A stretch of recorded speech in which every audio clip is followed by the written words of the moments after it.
lahir kembali, ada nggak pertanyaan-pertanyaan yang unik gitu ya? Kayaknya kalian kurang perlu perlu banyak bertemu manusia asli yang perlu lahir baru ya. Memang kalau nggak jadi konselor itu susah ya, jadi kalian nggak punya sampel orang, jadi pergumulan orang yang susah itu kalian jadi ya tetap kurang ya, tetap ini ya, perbandingannya kurang kalau nggak terjun langsung.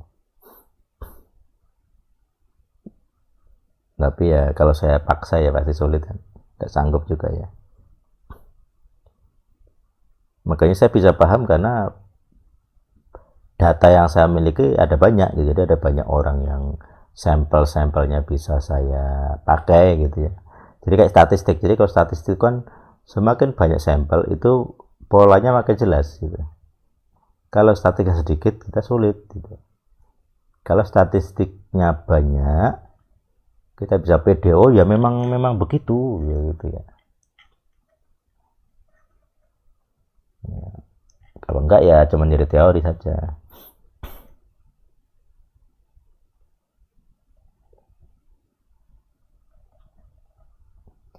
Oke, ayo pertanyaan. Pertanyaan.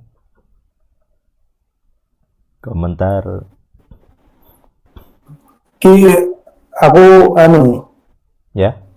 apa komentar ini kalau ada pertanyaan tak tanya. Jadi tadi unik sekali ya, aku sejauh ini memahami Tritunggal itu unik sekali. Jadi apa yang aku pahami itu memang dikonfirmasi di ET terutama ya. Jadi kenapa kita jelaskan kenapa bergabung dengan itu karena banyak ya, aku pergumulan pribadi tentang Tuhan itu maksudnya ada temannya di situ loh. Oh ternyata konfirmasi ini dan banyak. Tapi lihat mau misal kayak kata ini kemarin itu kan kita belajar Bapa dan Ima gitu, Hayah dan Hawa. Nah itu kan sebenarnya secara secara arti itu kan sama ya, eksis dan hidup gitu. Hidup eksis, jadi dua kata itu berhubungan, jadi kata Hayah dan Hawa. Tadi juga aku pikiran, jadi minggu ketiga lalu kan aku juga menyampaikan tema tentang Bapa. Nah Bapa itu kan salah satu artinya itu kan fruitful, berbuah gitu, berbuah. Dan ya benar, tepat itu diartikan sebagai memperanakkan, karena jadi pemahaman itu Bapa yang menaruh benih, nah kemudian Ima itu yang melahirkan. Jadi maksudnya satu sisi aku akan memikirkan seperti manusiawi, jadi bapak yang punya benih, kemudian ibu yang melahirkan. Nah melalui sosok itu sini tadi.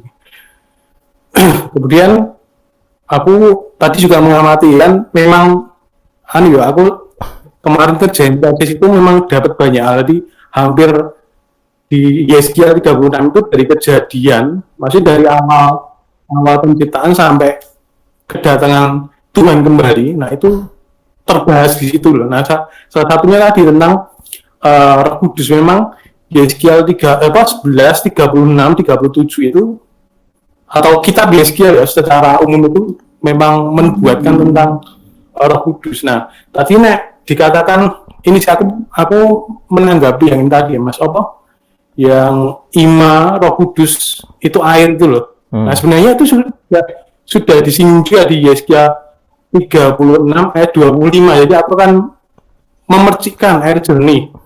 Nah itu aku baca banyak komentar itu memang merujuk pada Roh Kudus. Nah itu dikonfirmasi di Yesaya 44 ayat 3. Aku masih ingat. Jadi nubuat Roh Kudus itu akan datang seperti hujan itu loh di tanah yang tandus. Nah itu digenapi juga di Kisah Rasul 2. Jadi kan kata mencurahkan itu dipakai di Yesaya 44 ayat 3. Digenapi juga di Kisah Rasul 2 itu. Jadi aku itu makanya dulu ini yang tak pahami itu dikonfirmasi Tuhan gitu. Jadi selama ini aku was-was, jadi apakah aku ini salah? Maksudnya melihat kebenaran Tuhan sedemikian rupa itu salah atau benar itu masih ragu-ragu, masih separuh-separuh gitu. Ternyata memang ini dikonfirmasi gitu. Nah kemudian ini yang jadi kadang tak pikir tentang memang ini sih apa yang dibahas Bang Jeffrey tadi ya tentang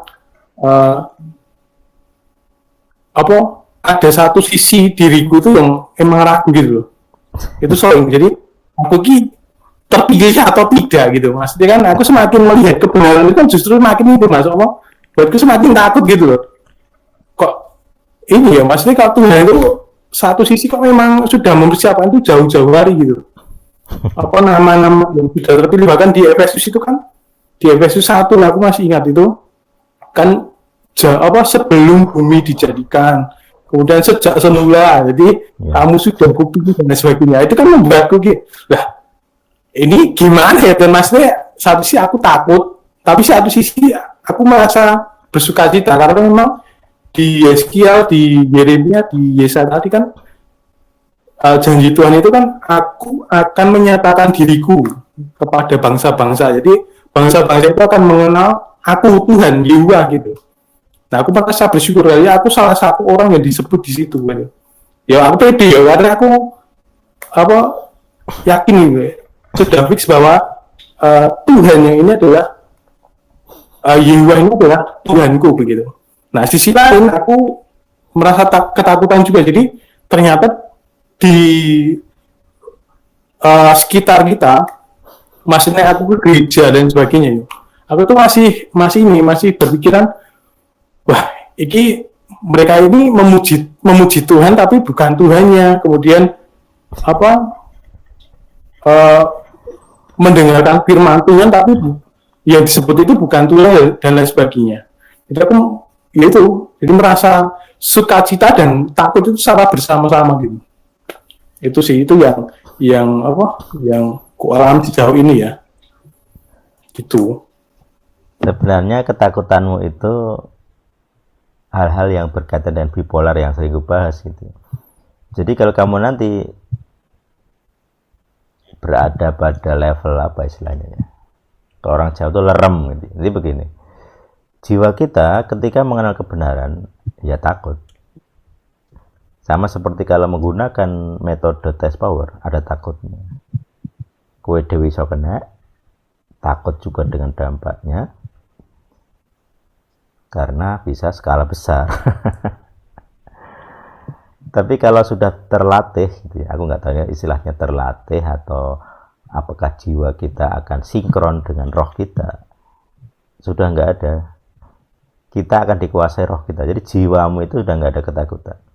Jadi kamu melihat orang lain dengan ceritamu tadi, kamu nggak akan terganggu, kamu juga tidak akan merasa sedih, kayak datar ya maksudnya.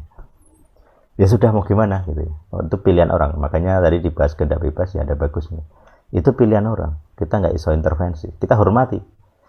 Kamu mau nyembah Tuhanmu dengan cara salah, kita hormati. Saya menghormati banyak kesalahan orang. Cara saya menghormati gimana? Saya tidak akan komen, saya tidak akan menyerang langsung spesifik. Nah, cara saya menghadapi bagaimana? Ya paling dites gitu ya, dites power ya. Ini Tuhan atau tidak. Nah, jadi saya tidak melakukan apa-apa di hadapan manusia. Itu cara saya menghormati pilihan orang. Tapi di hadapan Tuhan ya jangan tanya gitu ya. Jangan tanya di hadapan Tuhan. Something happen, pasti sesuatu. Jadi saya nggak ngapa-ngapain, hanya berdoa saja. Kalau suatu terjadi, berarti saya mendapat konfirmasi. Oh, berarti itu salah, bener. Teorinya salah, tapi kan saya nggak punya bukti. Begitu terjadi tanda itu, oh bener. Terbukti salah. Berarti kalau terbukti salah, ya kalian pendosa. Jadi kalau saya sudah punya keyakinan bahwa kamu pendosa, kamu memperdalih A, B, C, A, C dengan segala macam doktrin, saya nggak ada keraguan, tetap kamu salah. Karena tanda itu terjadi ketika saya minta tanda. Gitu.